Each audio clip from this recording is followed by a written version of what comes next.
Last video, what we have done is we have created the manifest folder. We started our kubelet. We've also cloned our repository and opened it in IntelliJ. We've also started the Docker watch, right? And we left it at something like that. Remember, what we are trying to do is we're trying to deploy a pod in using kubelet in the cluster, and by way of which we are also going to learn some of the core responsibility of kubelets. All right, so let's move on. We will go ahead and create a YAML directory where we'll move all our YAMLs from our local machines to the K8 S master. So I will do mkdir YAMLs here and do ls-l to check if my directory is all nice and fine. Here is my IntelliJ. This is the file that we will use for deployment. Now, before I move this file from my local machine to the K8s master, let me tell you a bit about what this file is. This file is a YAML or a YAML extension file. This is the file which puts the specification of your deployment in such a way that Kubernetes container understands it properly.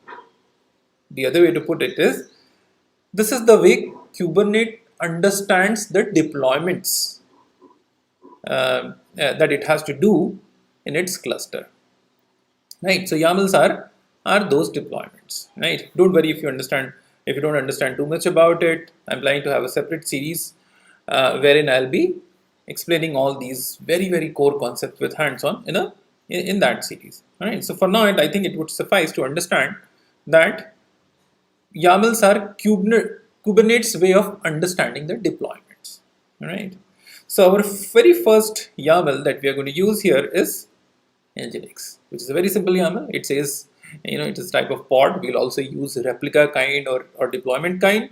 Later in the series, it deploys a very simple web server called as Nginx. All right.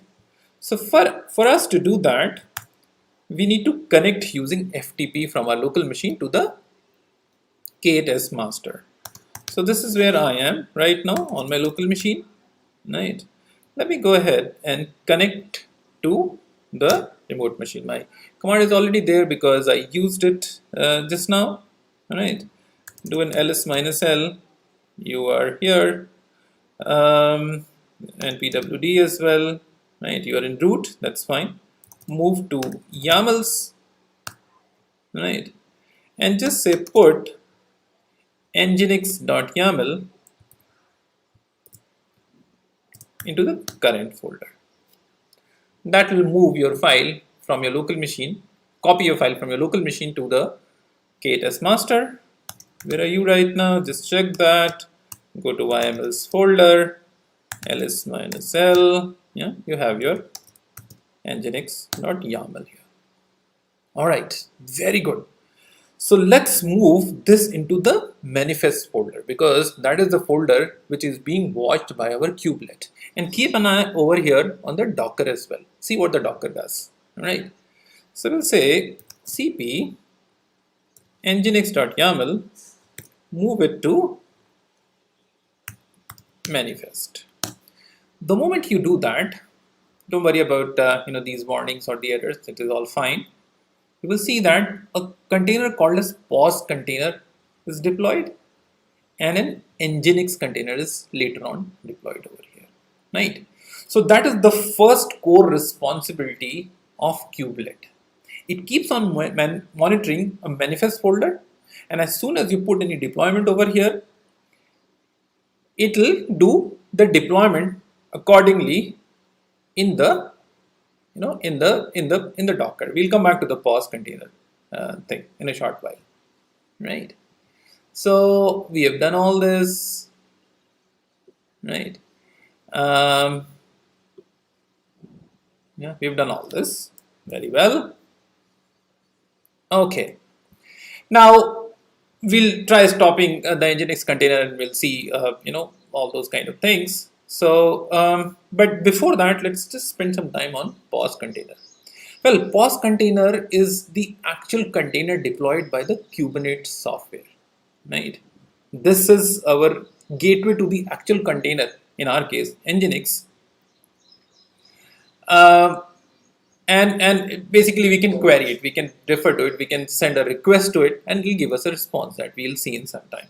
For every container that you deploy, there will always be a POS container, as you'll see later on in the series. All right, what we'll do now is we will try stopping our this container, our Nginx container, right? See what happens on the Docker window, right?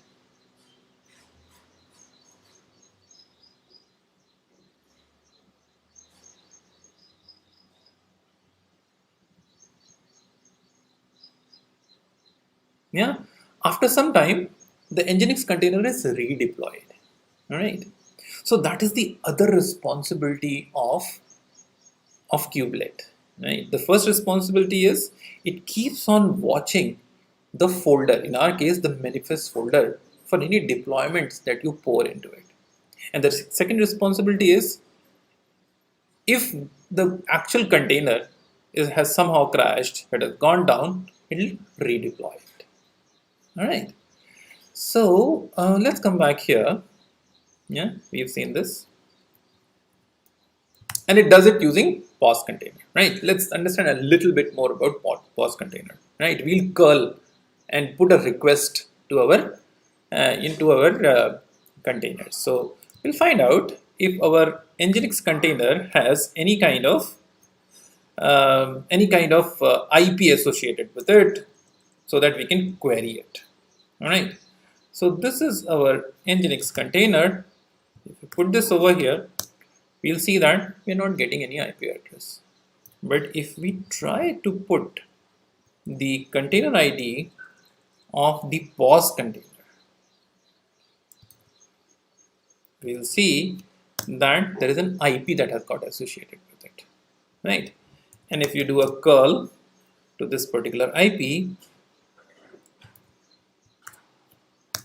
you will see a response, right?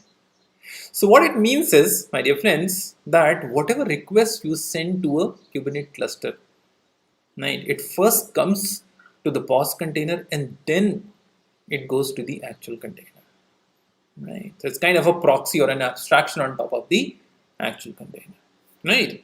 So let's go back to our cluster installation instructions, and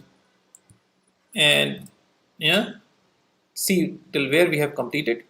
All right, and let's go back to our goals sheet and see whether we have done what all we have achieved. So we have achieved pod deployment using Kubelet. Yeah, we did that by pouring our deployment into the manifest folder. You understand core responsibility of kubelets like monitoring the manifest folder and also restarting the container in case they crashes.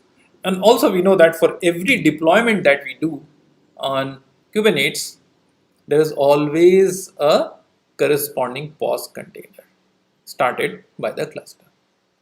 That should be pretty much it for now. In the next session, we will start deploying some of the other core components of the cluster. See you next.